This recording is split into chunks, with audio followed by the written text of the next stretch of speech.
আসসালামু আলাইকুম, আশা করি সবাই ভালো আছেন, লাইফে চিল করতেছেন। লাইফে চিল করেন, তবে তার পাশাপাশি পড়াশোনা করেন, স্কিল ডেভেলপ করেন। আজকে আমরা খুবই মজার একটা টপিক আনলাম, সেটা হচ্ছে প্রাচুর্যের অসামঞ্জস্যতা বা প্যারাডক্স অফ প্লেন্টি। সো এই প্যারাডক্স অফ প্লেন্টি আসলে কি, কেন হয়, এটাই মূলত আজকে আমরা বিস্তারিত বোঝার চেষ্টা করব। তো এইটা আমাদের এই অধ্যায় 3 যোগান তত্ত্বের মধ্যেই আসে, যোগান রিলেটেড যেহেতু। দেখেন আমরা এখানে কি লিখলাম, যোগান বৃদ্ধি হয়েও আয় হ্রাস হলে তাকে প্রাচুর্যের অসামঞ্জস্যতা বলে। যোগান বৃদ্ধি হয়েও আয় হ্রাস হলে তাকে প্রাচুর্যের অসামঞ্জস্যতা বলে। এখন আমি একটা পয়েন্ট লিখি এখানে,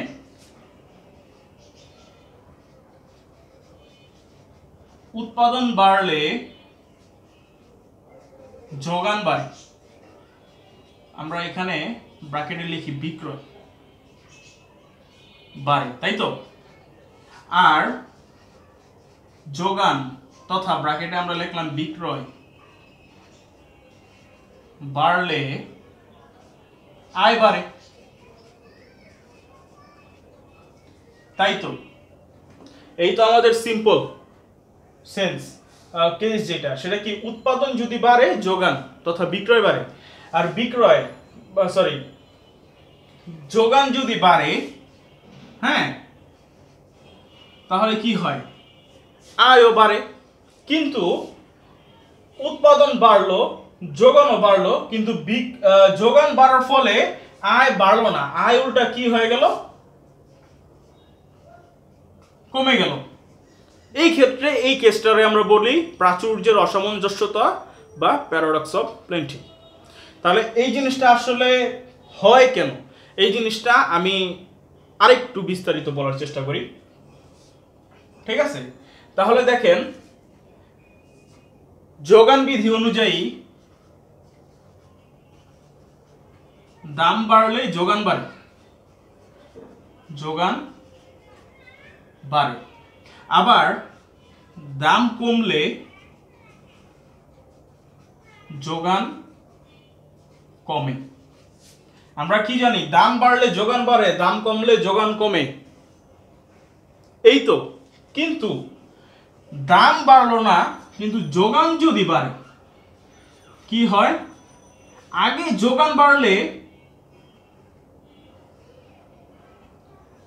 যোগান বাড়লে আবার দাম কমে, আবার কি হয়, দাম কমে। দাম বাড়লে যোগান বাড়ে, দামের বৃদ্ধি যোগানের বৃদ্ধি ঘটায়। কিন্তু যদি আগে যোগান বাড়ে তাহলে আবার দাম কমে। কেন? বাজারে যে পরিমাণ দ্রব্য আছে, ঠিক আছে, সেটা তো একটা নির্দিষ্ট দামে কি হচ্ছে, বিক্রয় হচ্ছে।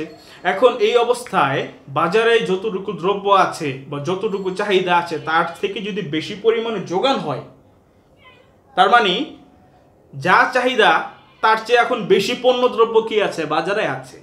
আর যখন চাহিদার চেয়ে যোগানের পরিমাণ বেশি হয়ে যায় তখন দাম কমে। এই হচ্ছে কি আমাদের সিম্পল কমন সেন্স, যেটা আশা করি আপনারা বুঝতে পারছেন। তার মানে এইটা না হয়ে যদি এইটা হয় তাহলে দাম কমবো, দাম বাড়লে যোগান বাড়বো না। যোগান যদি আগে বাড়ে তাহলে ফলশ্রুতিতে কি হয়, দাম কমে, তখন দাম বাড়ে না। আশা করি আপনার কেসটা বুঝতে পারছেন। সো এই যে আগে যোগান বাড়লো, আমার উৎপাদন বাড়লো, ফলে যোগানও বাড়লো, কিন্তু যোগান এতই বাড়লো বা এমন পরিমাণে বাড়লো যে দাম কি হয়ে গেল, কমে গেল। এইটাই হচ্ছে কি আমাদের প্রাচুর্যের অসামঞ্জস্যতার সমস্যা। আর দাম কমলে কি হয়, আয় কমে। এই হচ্ছে কি আমাদের প্রাচুর্যের অসামঞ্জস্যতা বা প্যারাডক্স অফ প্লেন্টি। আশা করি আপনারা বুঝতে পারছেন যে আসলে এটা দ্বারা বোঝায় কি। হ্যাঁ, আশা করি বুঝতে পারছেন। এখন আমরা চিত্রের সাহায্যে এটা বোঝার চেষ্টা করি। আপনারা একটু তুলেন, আমি মুছবো। আশা করি তুলছেন, আমি মুছা ফেলি।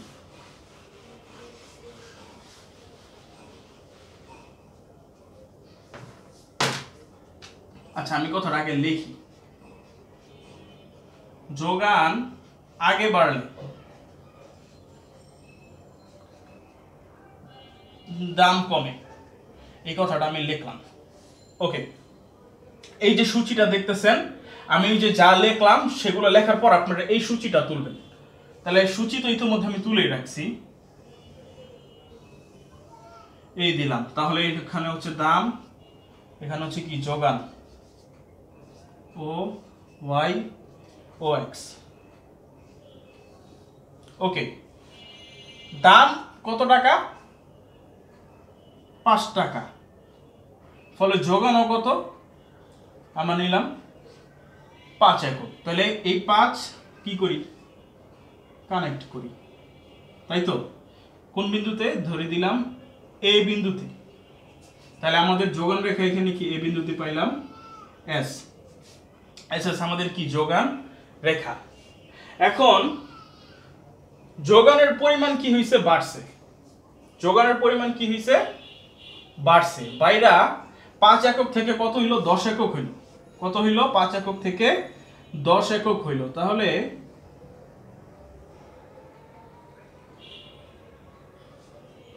একটু খেয়াল করেন, ফলে দ্রব্যের দাম কি হয়ে গেল? আবার কমে গেল। কি হইল? দ্রব্যের দাম কমে গেল। এখন দাম কমে হয়ে গেল কত? 2 টাকা। তাহলে 2 আর 10 কি করি? কানেক্ট করি। ফলে নতুন যোগান রেখা পাইলাম কই? আমি চিত্রটা একটু ভুল আঁকছি, আমি মুছা ঠিক করতেছি, আপনার টেনশন নেন না। আচ্ছা, এই তো দাম আর যোগানের পরিমাণ। তাহলে দাম হইতেছিল কত আমাদের? 5 টাকা। 5 টাকায় কি হয়েছে? যোগানের পরিমাণ কত? সরি, যোগান যখন 5 একক ছিল তখন দাম কত ছিল? 5 টাকা ছিল। এখন যোগান বাইরা কত হইল? 10 হইল। 10 হওয়ার কারণ যোগান বাইরা কত হইল? ধরেন এটা 10। ফলে দাম কইলো কত হইল? 2। কত হইল? 2 টাকা। তাহলে দেখেন 2 টাকায় এখন আবার কি হইল? 10 একক কি হইতেছে? যোগান হইতেছে। দেখেন যোগান তো বাড়ছে, তাই না? 5 থেকে 10 গেছে, কিন্তু দাম কমে গেছে। আবার 5 থেকে 2 টাকা, 5 টাকা থেকে 2 টাকায় যা পড়ছে। সো দেখেন এই যে এ বিন্দু, বি বিন্দু, তাহলে এ বিন্দুতে আমার যোগান রেখা পাইলাম কত? S S. আর বি বিন্দুতে যোগান রেখা পাইলাম কত?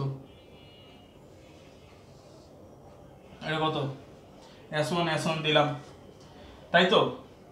তাহলে এখন খেয়াল করেন, দাম প্রথমে কত ছিল? সরি, যোগানের পরিমাণ ছিল 5 একক, দামও ছিল কত? 5 একক। এই বিন্দুতে যোগানের পরিমাণ ছিল আমার কি? এসএস। এই বিন্দুতে কি? আমার এসএস রেখা কি ছিল? আমার যোগান ছিল। এখন দেখেন দাম কত হইছে? দাম না, এখন যোগান আগে বাড়ছে। যোগান 5 থেকে 10 হয়ে গেছে। তাহলে যেহেতু যোগান আগে বাড়ছে, তাই আমাদের দাম কি হইছে? কমে গেছে। দাম 5 টাকা থেকে কি হইছে? 2 টাকা হইছে। ফলে বি বিন্দুতে কি হইছে? আগে এ বিন্দুতে চাহিদা ছিল, এখন বি বিন্দুতে কি? চাহিদার সৃষ্টি হইছে। দেখেন কথা খেয়াল করেন, বিক্রয় কিন্তু বাড়ছে। বিক্রয় কি হইছে? বাড়ছে। আগে হইতেছে 5 একক বিক্রয় করত, এখন 10 একক বিক্রয় করতেছে। তার মানে কি? বিক্রয় বাড়ছে। কিন্তু আগে 5 একক বিক্রয় করতো কয় টাকা দামে? 5 টাকা দামে। তাইলে 25 টাকা কি হইতো?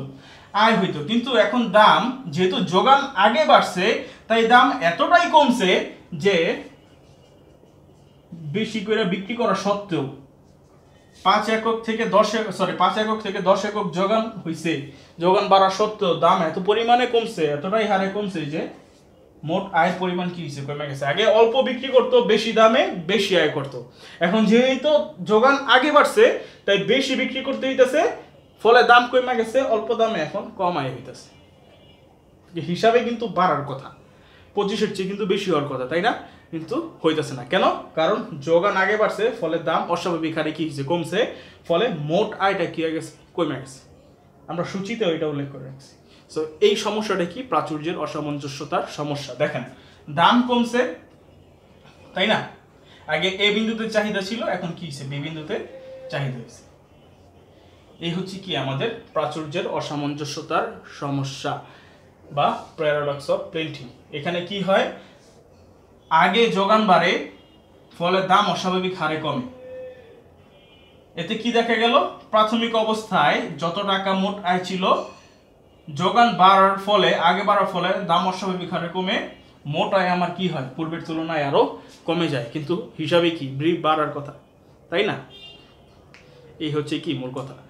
তো যোগান বিধির ক্ষেত্রে আমরা কি জানি, দাম বাড়লে যোগান বাড়ে, কিন্তু প্রাচুর্যের অসামঞ্জস্যতার ক্ষেত্রে আগে যোগান বাড়ে, পরে কি হয়, এর ফলে দাম কি হয়, কমে যায়।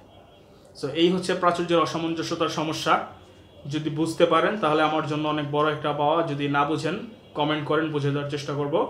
আর এই হচ্ছে যোগান তত্ত্ব অধ্যায় 3-এর শেষ ভিডিও, যোগানের উপর আর ভিডিও আসবে না। হ্যাঁ, আর এরপরে আমরা অধ্যায় 4 বাজার ভারসাম্য কি করব শুরু করে দিব। যোগানের যে প্লেলিস্টের লিঙ্ক এবং চাহিদা প্লেলিস্টের লিঙ্ক হচ্ছে ডিসক্রিপশনে দেওয়া থাকবে, সেগুলো দেখেন, ইনশাল্লাহ কিছু শিখতে পারবেন। আসসালামু আলাইকুম।